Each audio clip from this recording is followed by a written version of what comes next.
Ads లేకుండా latest episodes చూడండి. ఇప్పటికీ నేను చేసింది తప్పనిపించినా,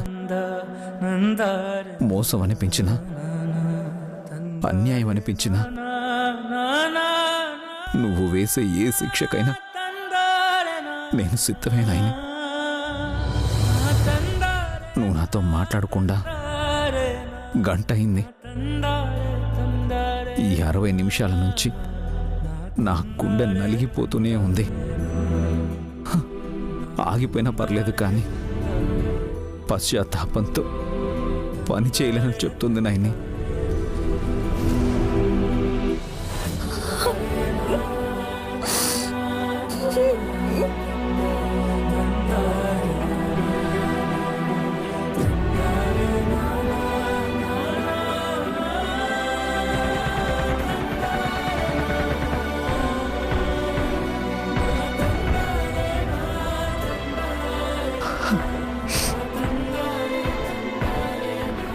I love you, Naini. I love you.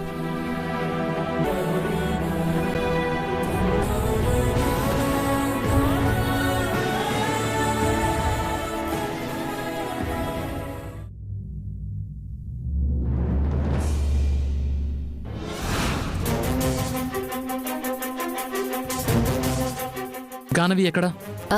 ఇచ్చేసాను. ఎవరికి? కంగారు పడకండి, మా అక్క కాదు, పావనమూర్తి బాబాయ్కి. నిద్ర పట్టడం లేదంట, కాసేపు ఆడించి తీసుకొచ్చిస్తానన్నాడు. ఒక్క రోజులోనే మీరు ఇలా మారిపోయారేంటండి? సన్నబడుంటే నువ్వు నా రక్తం తాగావని. లావుగా కనిపిస్తే నా వల్ల ఉబ్బి తబ్బిపోతున్నారనా? మీ వదినని, అదే మా నాయనక్కని పునర్జన్మెత్తిన గాయత్రత్తయ్య కోసం ఒంటరిగా ఎదురు చూస్తూ ఉండాలని నిర్ణయం తీసేసుకున్నారన్నమాట. నువ్వు పెట్టే ఫిట్టింగ్లకి నేనెలా ఒప్పుకుంటానే? మీరు అడ్డంగా తలూపుతున్నారు. మా అక్క నిలువుగా ఒప్పుతుందేమో, ఎవరికి తెలుసు? పిల్లల కోసం మొహం వాచిపోయిన ఆవిడ ఇప్పుడు 50 కోట్లు వదులుకోవచ్చు. రేపు రెండో బిడ్డ తిరిగొచ్చాక కండిషన్ పెట్టిన మీ పిన్నే ఇక నుండి మీ అమ్మ అని చెప్పొచ్చు. ఇవన్నీ కాదు గాని నిజం చెప్పవే, నీ దుర్బుద్ధి వెనక కారణమేంటి? మా అమ్మ ఆలోచన ఏమైనా ఉందా? లేదు. తిలోత్తమత్తయ్య తర్వాత నేనే ఈ ఇంటి మహారాణిలా ఉండాలనుకుంటున్నాను. సరే, నీ అత్యాశకి అర్థం ఉంది అనుకుంటున్నాను. గానవినిచ్చేసి గాయత్రిని పెంచుకుంటాను అనటం వెనుక నీ ఉద్దేశమేంటి? చిన్నప్పుడు మనం చదువుకున్న కథల్లో నాకు బాగా ఇష్టమైన కథ ఏంటంటే బంగారు గుడ్డు పెట్టే బాతు కథ. దురాశకి పోయి బాతుని కోసేసుకున్నారు, కానీ నేనలా కాదు. అక్షయ పాత్రలా అదృష్టం వెన్నంటి ఉండే గాయత్రత్తయ్యని పెంచి పెద్ద చేసే కొద్దీ నేనింకా గొప్పదాన్నవుతాను. మీకు కూడా అందనంత ఎత్తులో ఉంటాను. సుభాష్, చాలా బాగా ఆలోచించావు. ఈ విషయంలో నిన్ను మెచ్చుకోవాల్సిందే. నా ప్లాన్ అర్థమైంది కదా, ఇప్పుడైనా నాతో చేతులు కలుపుతారా? వెర్రి మొహమా? పెళ్లిలో మాత్రమే నీ చేయి పట్టాను, ఆ తర్వాత అర్థమైంది నువ్వు చేపట్టిన ఏ పనైనా నాశనమే. నీతో చేతులు కలపడం అనేది ఇంకో జన్మలో కూడా జరగదు.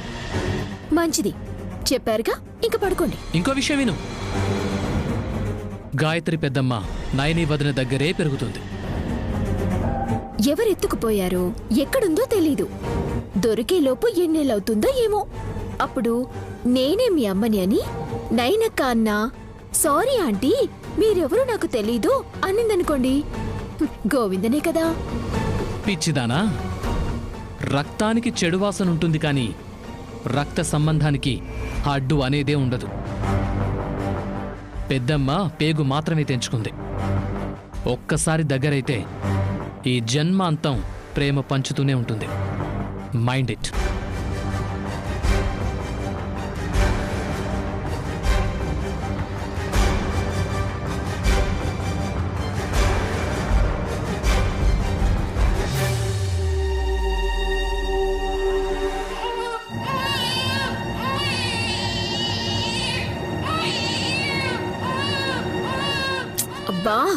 కొంపలు మునిగిపోయినట్టు ఎందుకలా ఏడుస్తున్నావు? పాలు తీసుకొచ్చేదాకా ఆగలేవా? ఎందుకమ్మా పసిబిడ్డ మీద తీసుకుంటావో? రాత్రంతా నిద్రలేదు బాబాయ్ గారు. ఒకటే ఏడుపు. పిల్లలు పిల్లలు అంటాం కానీ ప్రాణాలు తీసేస్తారు. నా బిడ్డ కందగడ్డ ఆలుగడ్డ అని గారాలు పోయేదానివి ఈ రోజేంటే చిందులు తొక్కుతున్నావు? సిరాకు వస్తుందంటే ఒంట్లో బాగలేదేమో అమ్మా. నాకే బ్రహ్మాండంగా ఉన్నాను. నువ్వు బానే ఉన్నావు. పాపకెలా ఉందో ఏంటో చూసావా?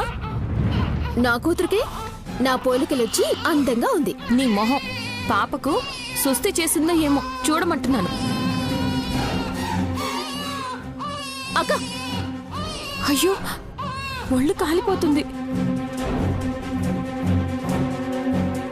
పాపం జ్వరం వచ్చిందనుకుంటా. సుమనా, డ్రాప్స్ వేసావా? లేదత్తయ్య గారు. ఇందాకే లేచి ఇప్పుడు హడావిడి చేస్తోంది.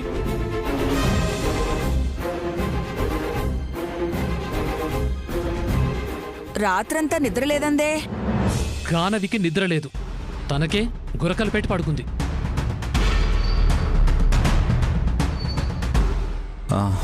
ఫంక్షన్కి చాలామంది గెస్ట్లు వచ్చారు కదా, దిష్టి తగిలినట్టుంది.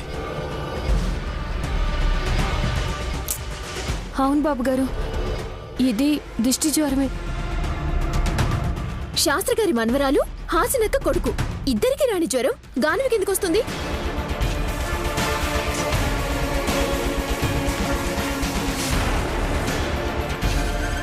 నేను చెప్పనా? మీ అక్క వాళ్ళ ఆయన బెల్ట్ ఊడదీసి మరి నీ ఒళ్ళు చీరేసింది కదా. అమ్మని చితక్కొట్టారన్న బాధతో పసిగొడ్డుకి ఫీవర్ వచ్చి ఉండొచ్చు. పెట్టవే, పొగ పెట్టు. నోరు జారేసి పోట్లాటని ప్రారంభించు. నేనన్న దాంట్లో తప్పే ఉందా ఆంటీ? నిజం ఒప్పుకోలేదు కదా.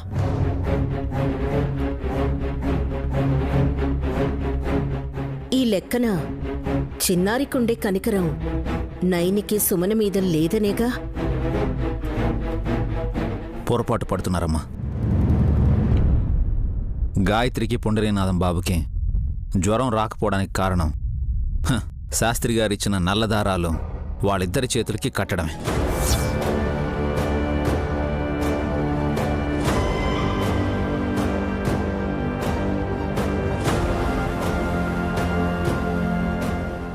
గానవి కూడా కడతానంటే వద్దే వద్దంది సుమన.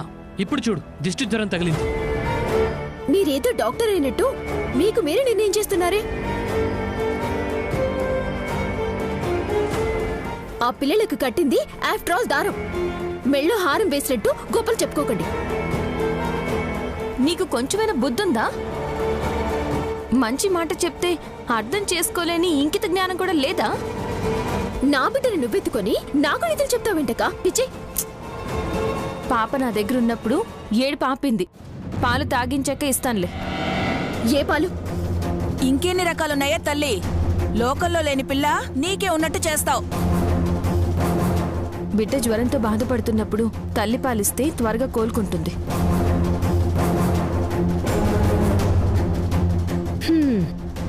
తల్లి సుమనైనా డబ్బా పాలు తప్ప తన పాలు లేవని నీకు తెలుసుగా నైని. అందుకే ఈరోజు గానవికి నా పాలే పడదామనుకుంటున్నాను. సుమనకు చేతగాని పని నువ్వు చేయగలవని నిరూపిస్తున్నావా? పసిపిల్లల బాగోగులప్పుడు బలాబలాలు చూసుకోకూడదు. బాగుంది. నిన్న తోలుడొచ్చేలా కొట్టి ఈరోజు మేలు చేయడానికి ముందుకొచ్చానని చెప్పడం. బ్రదర్,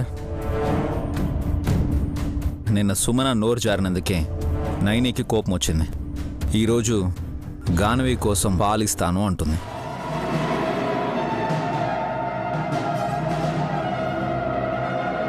అయినా వదిన మనసులో ఏమీ ఉండదు. ఓ, తెల్లని పాలలాంటి మనసన్నమాట.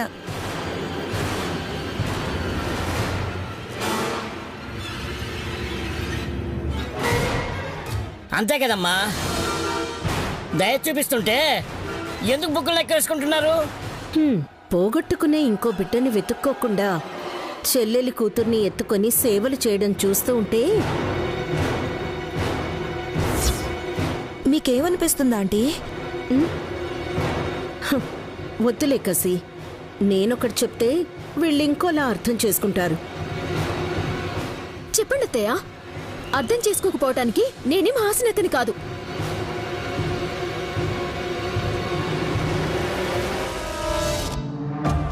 అవును, హాసినేది? పుండరీనాథానికి జలుబు చేసిందని నీరెండలో కూర్చుని ఆవిరి పడుతోంది. అత్తయ్య, ముందు మీకేమనిపిస్తుందో చెప్పండి. ఏం లేదు సుమనా, జ్వరం వచ్చి ఏడుస్తున్న గానవి నయని ఎత్తుకోగానే ఏడు పాపింది. ఇప్పుడు పాలిస్తుంది, తర్వాత లాలిస్తుంది.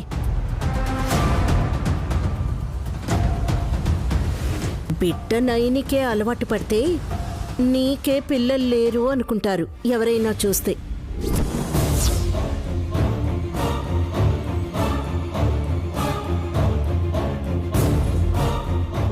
నిజమే ఆంటీ, నాకు అలాగే అనిపిస్తుంది.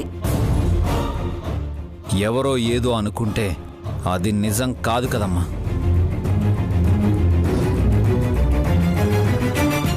అదే నిజం బ్రో. సుమనకు పుట్టిన బిడ్డ పురిట్లోనే కన్ను మూసింది. కళ్ళ ముందున్నది మీ కూతురు గానవిని.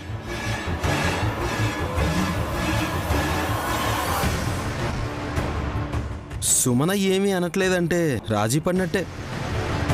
నేనింకా చావలేదు బావగారు, బతికే ఉన్నాను. ఏంటమ్మా మాటలు? ఇంకా అర్థం కానట్టు మా అక్క ఎలా చూస్తుందో చూడండి. ఇచ్చేయక్క. నువ్వు ఇచ్చేయమంటే పాలిస్తానంటుంది. నా కూతుర్ని నాకిమ్మంటున్నాను. ఇవ్వక్క. చెల్లి, పాపకి పాలిచ్చేస్తాను. అక్కర్లేదక్కా. 5 నిమిషాలు చెల్లి, ఎందుకు అలా చేస్తున్నావు? తాగి పారేయడానికి తను గాయత్రి కాదు నైని, గానవి. Takes time.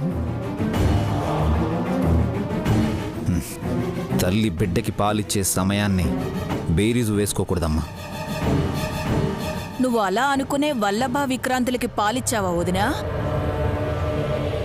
గొడవ పెట్టి మరీ ఇచ్చుంటుంది మా అమ్మ. రేయ్, మమ్మీ చూడకపోతే మనిద్దరమే కాదురా, విషయాలు కూడా పెరిగి పెద్దయ్యేవాడు కాదు.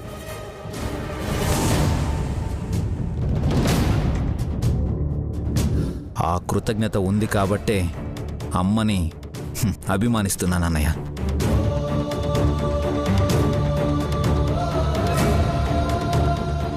వాళ్ళేం మాట్లాడతారని చూస్తావింటక్క. ఇవ్వు. సుమ్నా. చెల్లి, నా మాట విను. ఇవ్వక్క. అరే, చెల్లి, సుమ్నా, ఆగు. సుమ్నా, ఇవ్వు. ఏం చేస్తున్నావు నైని? నా మాట విను. ఇవ్వక్క. చెల్లి, అయ్యో, ఉండే. సుమ్నా, అరే, సుమ్నా.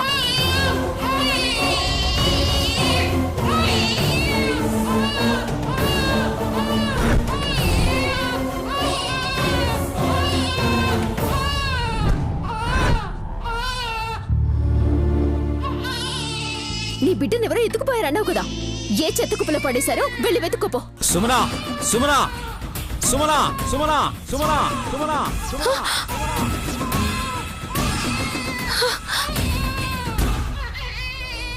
కోప్పడకండి బాబు గారు. గానవి భయపడుతుంది. అదిగో మళ్ళీ ఏడుస్తుంది. దిష్టి జ్వరం పోవడానికి నువ్వు పాలిచ్చినా బాగుండేది నైని. సుమన ఒప్పుకోదు. డాక్టర్కైనా చూపించండి అమ్మా. అమ్మో వద్దు, నా బిడ్డకి సూదేస్తారు, నొప్పిగా ఉంటుంది, నేను తట్టుకోలేను. సూది గుచ్చుతానని ఫీల్ అవుతున్నావు గాని నీ మాటలు గుణపాల్లో గుచ్చుకుంటున్నాయి. గ్రహించలేవా? నిజాలు నిష్ఠూరంగానే ఉంటాయి. ఏవి, నోరు మూసుకో. ఎందుకు ఏడుస్తున్నావు? ఏయ్, సుమనా. అరే సుమన, పెద్దమ్మ కావాలనేమో. బొమ్మలు అడుగు ఇస్తాను, పెద్దమ్మని అడిగితే మాత్రం కుదరదు. చెల్లి, నీ మాటలకి నాకు బాధగా ఉన్నా పాప ఆరోగ్యం గురించి ఆలోచిస్తున్నాను. దిష్టి జ్వరం పోవాలంటే సోది మందుల కన్నా తాయెత్తు కట్టిస్తే మంచిది. తాయెత్తు తావిజులు కట్టి నా బిడ్డని కూడా దిష్టి బొమ్మని చేద్దామనా? పాప ఏడుస్తుంది చెల్లి, ఒకసారి ఇవ్వు. అడగ్గానే ఇచ్చేస్తారు పాపం. నువ్వు ఊరుకోవే. అరే సుమన చెల్లి సుమన ఏయ్, సుమన సుమన సుమన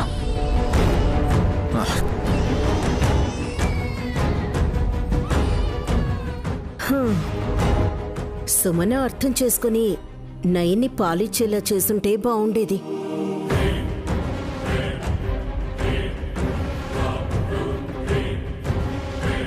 ఏం చేస్తామా ఆంటీ? తోడబుట్టిన వాళ్ళకి అర్థమయ్యేలా చెప్పలేము. మా తమ్ముడు అర్థం చేసుకున్నట్టే నయని చెల్లి కూడా అర్థం చేసుకోదు. ప్రకృతి ధర్మం అనుకుంటా.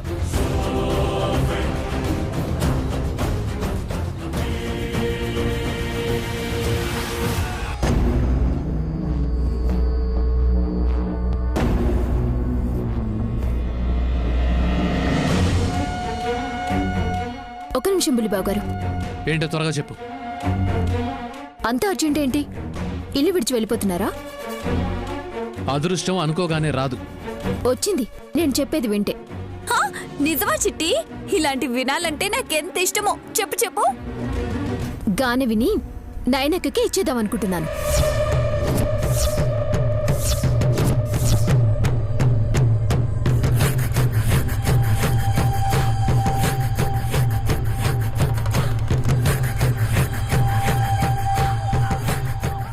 ఏంటలా చూస్తున్నారు? ఇది కల కాదు, నిజమే. కావాలంటే గానవిని ఇప్పుడే తీసుకొని మీ వదినకి ఇచ్చేసిరండి. తీసుకోండి. వావ్, ఎంత త్యాగం చేస్తున్నావు సుమన. హాసిని నయని అంటే ప్రాణం అని చెప్తుంది గాని పుండరీనాథాన్ని ఇవ్వమంటే కష్టమంది. నిన్న నువ్వు కూడా నో అన్నావు, ఈరోజు ఓకే అంటున్నావు. తోడబుట్టిన అక్క కోసం చెల్లెలి త్యాగం అని పెద్ద పోస్టర్ వేయిస్తాను. పోస్టర్లేం అక్కర్లేదు నాకు. మా నయనక్క చేత ఒకే ఒక్క కాగితం ఇప్పిస్తే చాలు. ఏం పేపర్? తన పేరు మీదున్న ఆ 50 కోట్ల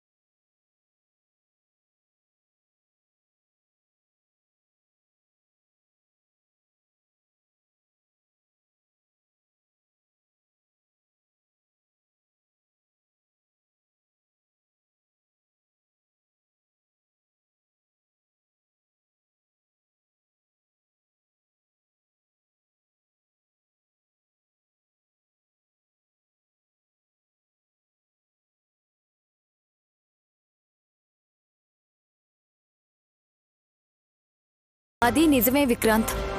కానీ నైని చెల్లి వెళ్ళిపోతే మాకు ఎన్ని కోట్లున్నా సంతోషం అనేది ఉండదు.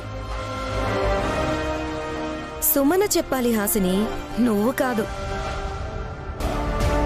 నిజానికి నన్ను పూర్తిగా చెప్పనివ్వలేదు. ఆస్తి రాసిచ్చే కాగితంలో కండిషన్ ఒకటి ఉంటుంది. అదేంటి మళ్ళీ? గానవిని తీసుకొని 50 కోట్లు ఇవ్వడమే కాదు, పునర్జన్మ ఎత్తిన గాయత్రత్తయ్య గనక ఒకవేళ వాళ్ళకి దొరికితే తనని నాకిచ్చేయాలి.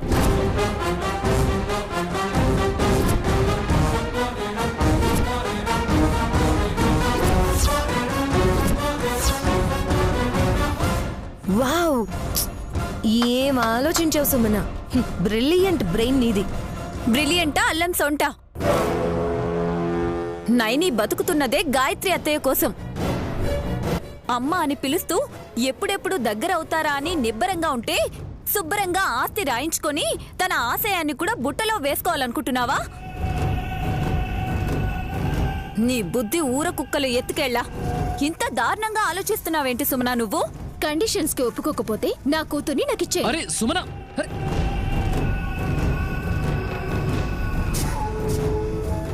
గాయత్రి పెద్దమ్మ కోసం ప్రాణమైనా ఇస్తుంది, ప్రాణమైనా తీస్తుంది.